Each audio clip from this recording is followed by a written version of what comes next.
उठा के धुन गा दिया, रिएक्शन क्या दीजिएगा बताइए। रिएक्शन जेकर जो आदत बा उ करबे करी ना, तो पुराना आदत है। और हमार भी इतना स्टॉक बा कि हमार चीज लोग गावेला।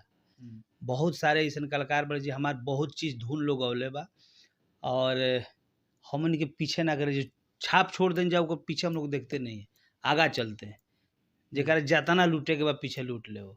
3 साल पहले गाना हम गौले रहनी सावन में सोनू सुधाकर। जय भीम दोस्तों, friends new video new topic संग आ चुके थे, वीडियो बने रहे और वीडियो पूरा लास्ट तक। जी हाँ दोस्तों, चमरान स्टार विकास सरा और प्रमोद प्रेमी फिल्म से गाना के लेकर हुआ विवाद। जी हाँ दोस्तों, प्रमोद प्रेमी विकास भी खुलाम लाइव आकर बोल रहे हैं मेरा गाना चोरी करे। जी हाँ, तो जो दूसरा का विकास भी गाना चोरी करते हो, इस वीडियो कितना शेयर कीजिए नु कि वीडियो झिलपट सिंगर पूरा सेम गाना उठा के गा दिले बने।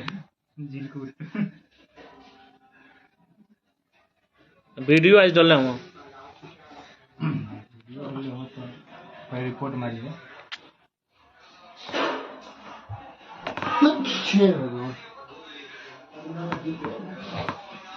माने ये लोग के जब तक चोरी ना करी लो तले गाना आ पेट में खाना ना पची।